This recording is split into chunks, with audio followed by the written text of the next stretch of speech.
বন্ধুরা, আমাদের পরিবারের কয়েকজন সদস্য মিলে আমরা আমাদের মৎস্য প্রজেক্ট ঘিবাতে চলে যাব।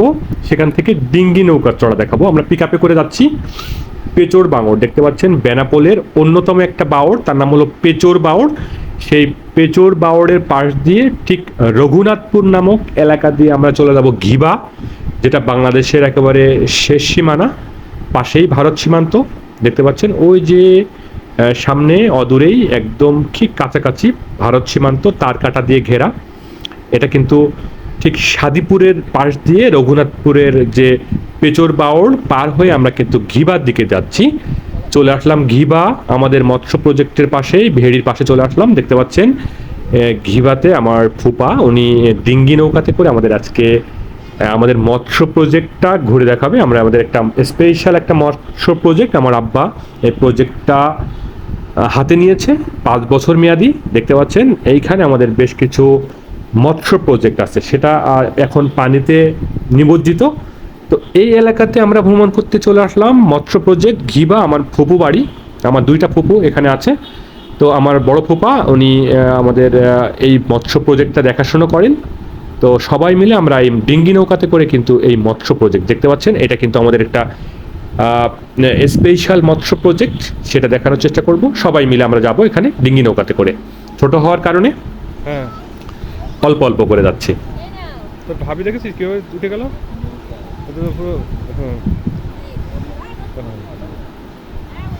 আপনার রিস্ক হয়ে যাচ্ছে ওগুলো। হ্যাঁ, না না না,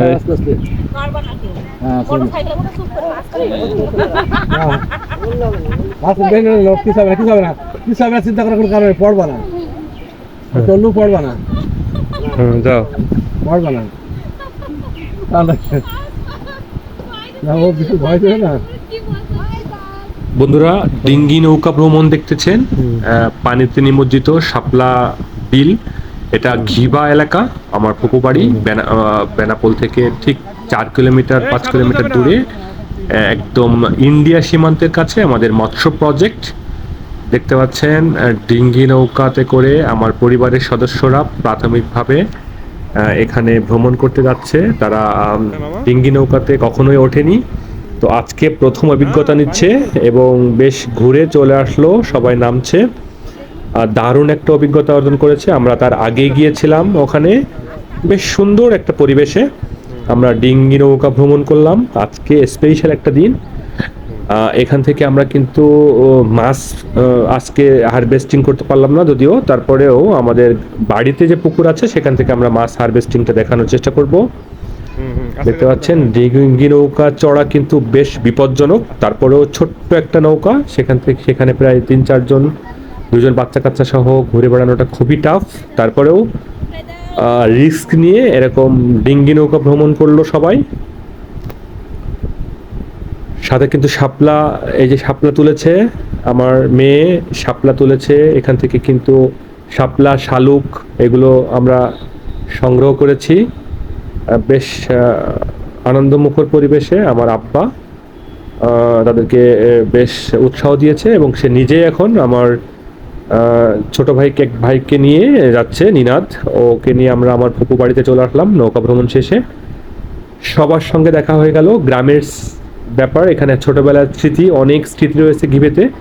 যখন স্কুল বন্ধ হতো ঘিবে এলাকাতে প্রচুর পরিমাণে মাছ ধরেছি, খেলা করেছি, আনন্দ করেছি। ফুপু বাড়ি, বড় ফুপু বাড়ি, মেজ ফুপু এখানে আছে, সবাই ক্লান্ত, পানি খাচ্ছে, আনন্দ করছে।